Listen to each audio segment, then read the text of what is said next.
In the City of London, the loudest sound isn't the roar of the morning commute. It's the silence that follows a decision by Julian Thorne. Most people see a man who owns the skyline. I saw a man who was drowning in his own perfection, unaware that the anchor he was looking for was about to pull him under. The sovereign of London didn't have time for a heart, let alone a distraction. Julian Thorne leaned back in his leather chair, his gaze fixed on the grey London fog rolling over the Thames. At 27, he was the undisputed sovereign of London, a man who dismantled corporate legacies in the High Court by day and commanded the city's most ruthless syndicates by night. He was a predator in a midnight navy three-piece suit, his sharp jawline and cold, calculating eyes giving him the appearance of a marble statue brought to life. He had spent the morning dismissing a parade of 20-something candidates who were more interested in the man behind the desk than the work on it. He needed a wall, an anchor, a person who could handle the weight of his secrets without flinching. When the door opened for the final interview of the day, the rhythmic clicking of heels was heavier and more deliberate than the others.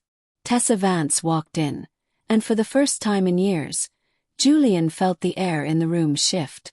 At 44, the Caribbean beauty possessed a regal, effortless confidence that immediately stilled the chaotic energy of the office. She didn't offer a flirtatious smile. She offered a resume with the poise of a queen handing over a treaty. Julian noted her maturity and the professional restraint of her navy wool midi skirt and cream silk blouse. He studied her, searching for any sign of the usual desperation he saw in others, but found only a steady, unimpressed gaze. When he noted she was overqualified, she looked him directly in the eye and stated she wouldn't be distracted by the view. It was a refreshing bit of friction in his polished world. He hired her on the spot, convinced he had finally found a variable he could control. He believed she would be his most efficient tool, entirely unaware that her immunity to his power was the very thing that would eventually bring his entire empire to its knees. Within a fortnight, the friction of the London underworld was smoothed over by Tessa's rhythmic, clockwork precision. She didn't just manage Julian's schedule, she anticipated the moves of his enemies before they were even made, turning Thorne and Associates into a machine of silent, lethal efficiency. She was a ghost in the hallways, a presence that settled the nerves of his most hardened associates just by walking into a room. Yet, as the order grew, so did a localized heat that Julian could not explain away with logic. He became haunted by her scent, not the cloying, expensive perfumes of the socialites he occasionally entertained, but a crisp, intoxicating blend of sharp citrus and sea salt that seemed to cling to the mahogany of his desk. It was a grounded, fresh aroma that made the sterile, modern office feel suddenly, dangerously alive. Every morning when he arrived, he would find his desk perfectly arranged, the scent of her presence lingering like a promise. He found himself lingering in the doorway, taking a deep breath of the air she had occupied, a habit that felt like the beginning of a fever. He told himself it was just respect for her competence, that the sovereign was merely appreciative of a well-run machine. But the way his eyes tracked the steam from the coffee she placed on his desk, black, no sugar, exactly as he liked it, suggested something far more primal. He was supposed to be the master of his environment, the man who knew every variable, but Tess Vance had introduced a scent and a rhythm that he couldn't categorize. She was a silent revolution, and Julian was slowly realizing that the clockwork order he so craved was actually the sound of his own defenses ticking away. The power dynamic in the glass-walled high-rise began to shift in small, seismic increments that only Julian seemed to feel. He was the boss, the man who held the city's fate in his hands, yet he found himself increasingly captivated by the woman he had hired to stay invisible. He would catch himself looking up from his legal briefs not to check the time, but to watch Tess move. There was a grounded authority in the way she reached for a file or adjusted the silver tie bar on his desk. Her tailored espresso-colored sheath dress emphasizing a maturity that made younger women seem like fading shadows. She didn't seek his approval. she demanded his excellence.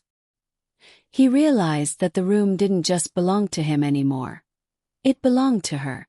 Every time she leaned over his desk, the stretch crepe fabric of her dress straining slightly against her hips, Julian felt his pulse betray the cold logic he had spent a lifetime perfecting. He was the one holding his breath now, waiting for her to speak, waiting for her to look at him with those steady, knowing eyes. She was the anchor he had hired to keep his mind clear, but that anchor was starting to drag him into deep, turbulent waters where his authority meant nothing. He found himself inventing reasons to call her into his office, just to hear the melodic lilt of her Caribbean roots. He was the sovereign, but in the quiet moments between meetings, he felt like a subject in her court. The realization was terrifying and intoxicating in equal measure. He had built his life on being the most powerful person in any room, but with Tess, the power wasn't in his hands. It was in the way she didn't need him at all. On a humid Tuesday evening, the glass walls of the office were slick with the condensation of a late summer rain that turned the London skyline into a blurred, amber dream. Julian was hunched over a port acquisition agreement that threatened to bleed into the night, his temper fraying with every line of fine print. The scent of citrus and sea salt arrived before she did, followed by a container of home-cooked Caribbean chicken that smelled of spices he couldn't name. Tess ignored his icy claim that he hadn't asked for dinner, calmly noting that his shorter temper was a clear sign of low blood sugar, and that a sovereign who fainted was of no use to anyone. She placed the food on his desk with a firm finality that left no room for argument. When he finally reached out to take the container, his fingers brushed against hers. The contact was electric, a jolt of pure intent that echoed in the quiet, shadow-filled room like a thunderclap. Time seemed to stall as the rain hammered against the windows. Tess didn't flinch, but the soft hitch in her breath told Julian that the professional mask was slipping for both of them. He didn't pull away, instead his thumb grazed her knuckles, the silence in the office growing heavy enough to drown in. For a moment the empire didn't matter, the legal cases didn't matter, and the underworld was a distant memory. There was only the heat of her skin and the realization that the wall between them was paper thin. He looked up at her, his eyes dark with a hunger that had nothing to do with the food on his desk, and saw the same fire reflected in hers. The rain continued to fall, but the storm inside the office had only just begun. The next morning, the Sovereign of London arrived at his office an hour early, but his focus was entirely absent from the morning's mergers and acquisitions. He sat in the silence, watching the door with a primal fever, waiting for the only woman who made him feel like he wasn't the one in charge. His professional detachment had fully dissolved over the course of a single rainy night, replaced by an obsession that felt more like a revolution. He wasn't looking for an assistant anymore, he was looking for a sign. When Tess finally walked in, wearing a hunter green wrap dress in heavy jersey that hugged every curve with devastating maturity, Julian knew the game had fundamentally changed. He no longer cared about her efficiency or her ability to manage his schedules. He wanted the soul of the woman who had turned his cold, sterile world into a place of heat and hunger. He watched her from his desk, his gaze possessive and heavy, tracking the way the gold belt cinched her waist and the way she moved with the grace of someone who knew she was being watched. Every time she spoke to a junior associate, Julian felt a sharp, jagged spark of jealousy that he couldn't suppress. He found himself checking her call logs, not for security, but to see who was stealing her time. The obsession was a living thing now, a fever that burned through his cold logic. He was a man who took what he wanted by force, but with Tess, he was paralyzed by the need to be chosen. He was the sovereign, yet he was a prisoner to the rhythm of her footsteps. He spent the day in a trance, his mind revolving around the single electric moment of their fingers touching, a memory that felt like a life sentence he was more than willing to serve. The simmering tension reached its breaking point at the annual Obsidian Gala, a high society event held within the cold marble halls of the London Museum. Tess arrived in a floor-length velvet obsidian gown with an architectural neckline that made Julian's lungs turn to fire. Around her neck sat a single strand of oversized South Sea pearls, glowing against her espresso skin like moonlight on the ocean. Julian spent the night in the VIP lounge, ostensibly discussing Underworld boundaries with Arthur Sterling, but his eyes never left Tess. She moved through the crowd of London's elite with a regal ease that made the debutantes look like children playing dress-up. He watched the way the light caught the velvet of her dress and the way too many men, lingered in her presence. His blood was a slow boil of possessiveness that threatened to erupt with every smile she offered a stranger. He didn't want her to be a secretary tonight. He wanted her to be his, and he wanted the entire city to witness the claim. The air in the museum felt thick and suffocating, the history surrounding them nothing compared to the storm brewing in Julian's chest. He ignored his champagne.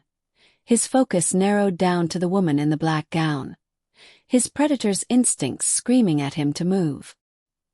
He was a man who ruled through fear and respect, but tonight, he was ruled by a singular dark need to pull her out of the crowd and hide her away from the world. The gala was supposed to be a display of his power, but as he watched Tess, he realized his only true power was the fact that she was the only one allowed to stand by his side. The atmosphere in the gala turned lethal the moment Julian saw Arthur's younger brother, Caleb Sterling, corner Tess near the balcony. Caleb, a reckless 24-year-old who thought his family name made him untouchable, placed a bold, lingering hand on Tessa's waist. Julian didn't wait for a polite exit or a strategic apology. He crossed the marble floor in 3 long strides, his presence a cold front that silenced the nearby conversations and sent a shiver through the room.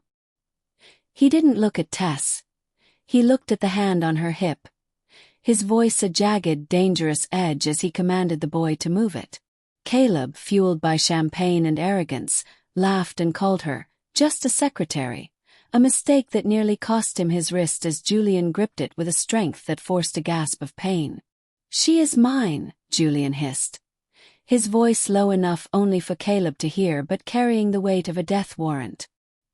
His broad shoulders blocked Tess from the view of the entire room, shielding her like a dark, protective deity. "And if you ever breathe the same air as her again, I will dismantle everything your family owns before the sun rises." The declaration wasn't just a threat to a rival. It was the public eruption of the obsession he could no longer contain. The mask of the legal prodigy had shattered, revealing the mafia protector beneath. As Caleb scrambled away in terror, Julian turned to Tess, his eyes blown wide with a dark primal fury. He didn't ask for permission. He grabbed her hand with a ferocity that made it clear the professional boundaries were dead. He led her away from the lights, the pearls on her neck clicking softly as he pulled her toward the darkened corridors of the museum. He led her into a private wood-paneled suite and locked the door with a sound that felt like a finishing move in a high-stakes game. The room was dim, lit only by the distant glow of the city through the windows. Tess told him he was overstepping, her voice steady but her eyes betraying a flicker of the same fire that was consuming him. She reminded him of her role, of her age, of the contract they had signed. But Julian didn't move away. He pinned her against the heavy oak door, the scent of her citrus and sea salt perfume driving him toward a breaking point he had been avoiding for weeks. "I've been overstepping since the day you walked in," he growled, his hand burying itself in her dark hair and tilting her head back. He admitted that he was utterly, hopelessly consumed by her, that he hadn't slept a full night since the interview, and that he wanted to be the only man she saw and the only distraction she ever felt. He told her that he had built an empire just to realize it was empty without her presence to fill it. When he finally crashed his lips onto hers, it was a collision of weeks of mounting hunger and years of cold, calculated restraint. The kiss was pure intent, a claim that was both a surrender and a conquest. It was a kiss that ended the interview phase of their lives forever, sealing a bond that was forged in the heat of a gala and the darkness of an obsession. In that room, Julian Thorne ceased to be the sovereign of London and became simply a man who belonged to the woman in his arms. By the time the morning sun hit the Thames, the professional distance was gone for good, replaced by a permanent, unbreakable claim. Julian stood by the floor-to-ceiling windows of his penthouse, dressed only in charcoal silk lounge pants and an open robe, watching the light dance off the water. Behind him, Tess was waking up, draped in emerald green silk that stood out against the slate-gray cashmere throws of the bed. The office, the cases, and the underworld felt a lifetime away. Julian told her that the car was already waiting to pack her things from her apartment. By noon, every piece of her life would be moved into his penthouse, and by 1, his legal team would have a new set of papers ready. When she questioned if he was still trying to manage her life, reminding him again of the world's judgment and the age gap that others would call a scandal, he knelt on the edge of the bed and took her hand in his. "Not a work contract, a life one," he vowed. His voice no longer a cold command but a possessive, intimate promise. He looked at her, his anchor, his queen, his sacred exception, and declared her the only woman who would ever own the man who owned the city. He told her that he had spent 27 years building a cage to keep the world out, only to realize it was actually meant to keep her safe inside with him. As he leaned in to seal the vow with a kiss, the sovereign of London finally understood that he hadn't hired a secretary to avoid a distraction. He had hired the only woman capable of handling the weight of his crown. Together, they would face a city that viewed their connection as a weakness, while Julian knew it was the only thing that finally made him strong.